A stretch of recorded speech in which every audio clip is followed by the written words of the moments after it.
Shalom semua. Shalom. Saudara bersuka cita? Amin. Saudara sedih?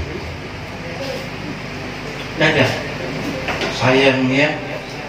Ini hari sebenarnya hari berkabung. Harusnya kita hitam-hitam. Cuma repotnya kalau hitam-hitam saya nanti berdiri nggak kelihatan.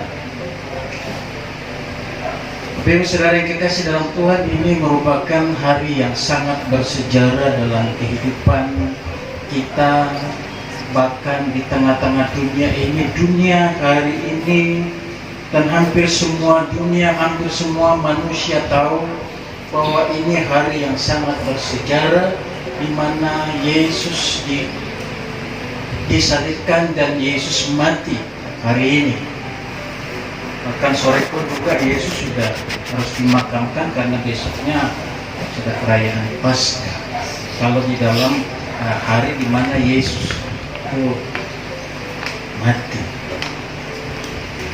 Kematian Yesus tercatat di dalam buku sejarah dunia, termasuk dalam buku Britannica, Kamus Britannica, bahwa Yesus itu mati.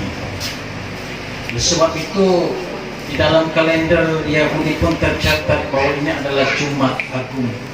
Jumat Agung, Jumat yang sangat agung, sangat mulia, sangat berharga.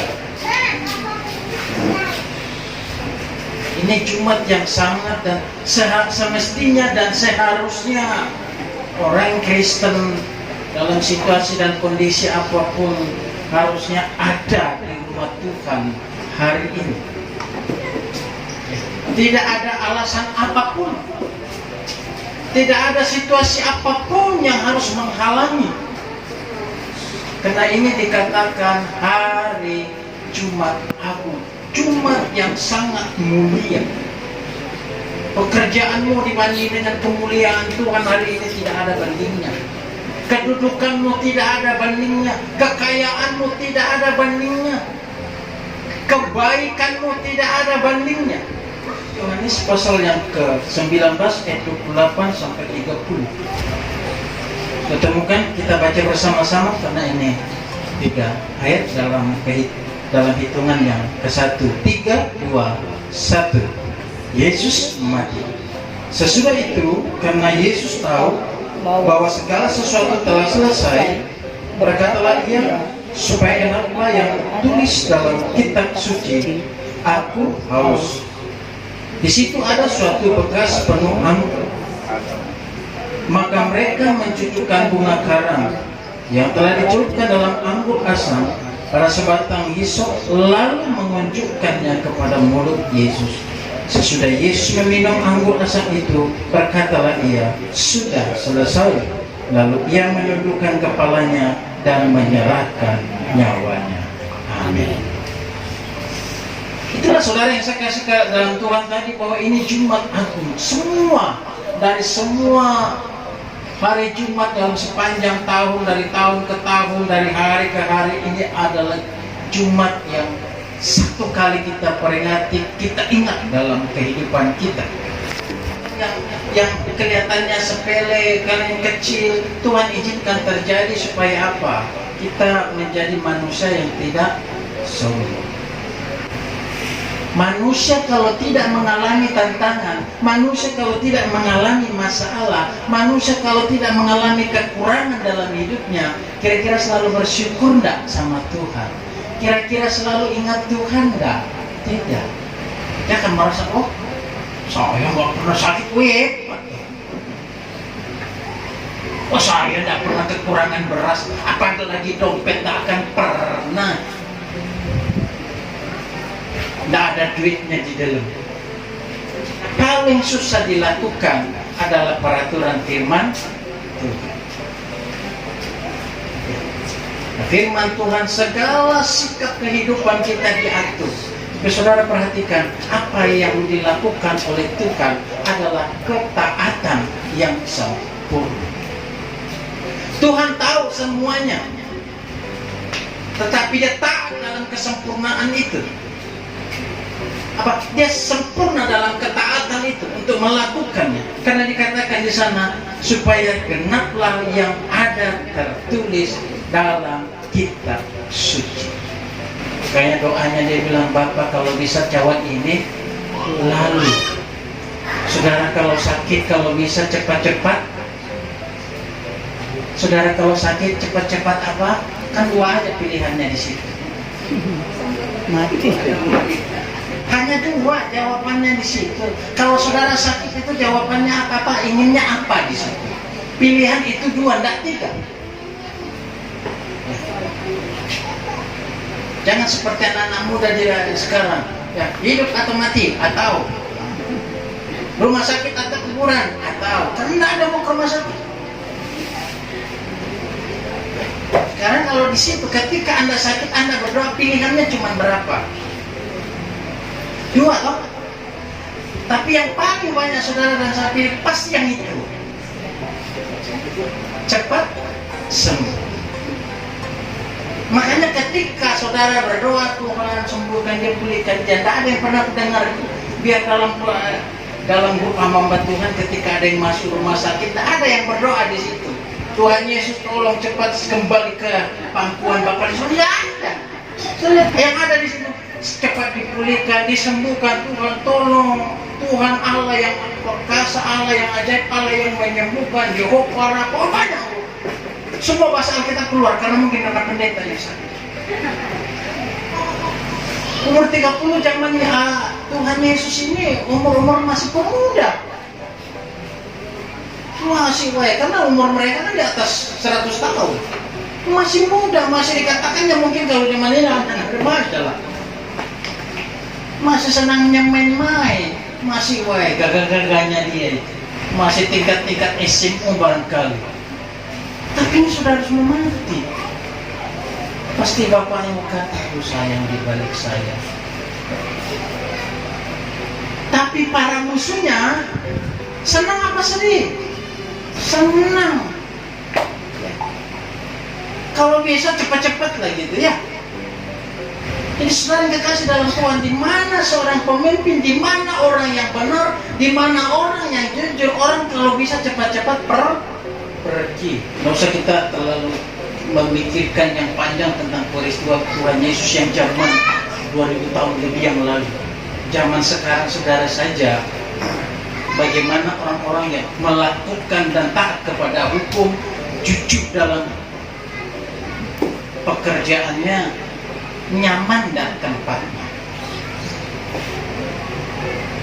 Di saudara kekasih dalam Tuhan, di sana dikatakan supaya genaplah yang ada tertulis dalam kitab suci. Lalu di sana dikatakan aku haus.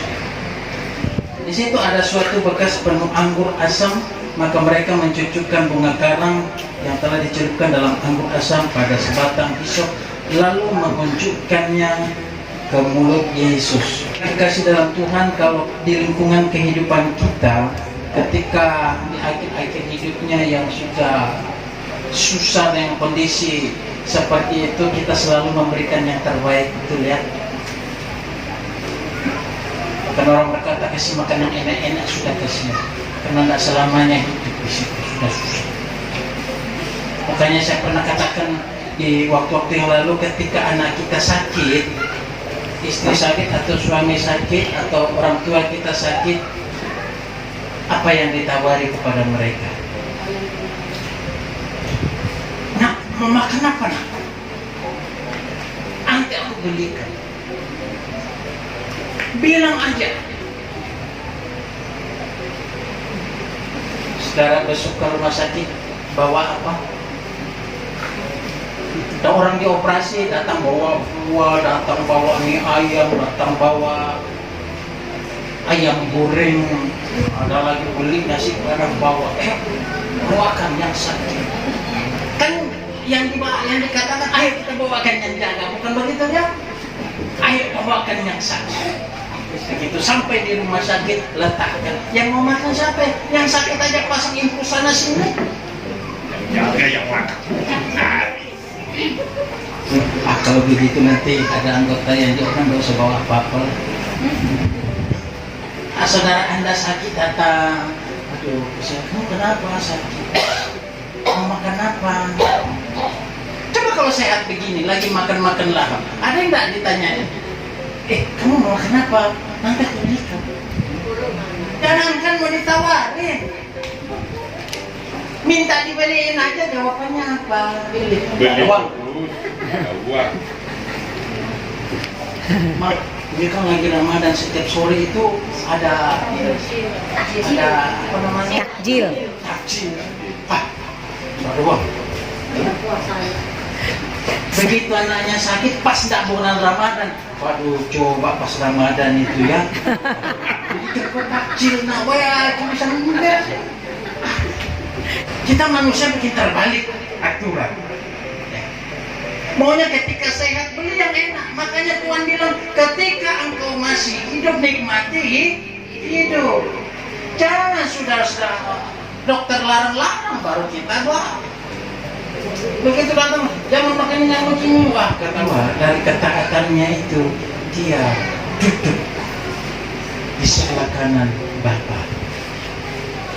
Yang ketiga dikatakan dia memperoleh kunci surga dan bumi. Segala kuasa kerajaan telah diberikan kepada. Keempat, saudara, dikatakan dalam pasal yang 19 ayat 35-36,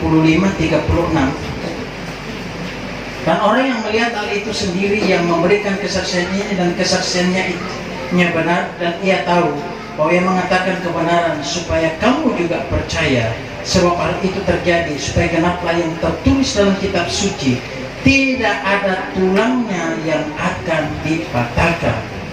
Dan ada pula nas yang mengatakan mereka akan memandang kepada dia yang telah mereka tikam. Tidak ada satupun yang kurang dalam diri Tuhan. Kiri kanannya itu dipatahkan tulangnya supaya cepat mati. Yesus satupun nubuatan dalam perjanjian lama bahwa tidak akan ada tulangnya satupun dipatahkan. Seandainya Tuhan ini memberontak saat itu, kira-kira ada tidak patah-patah tulang? Dia pikul salibnya sendiri yang sekian beratnya, nggak ada yang patah. Dia dicambuk, dia ditendang sana sini, nggak ada yang patah.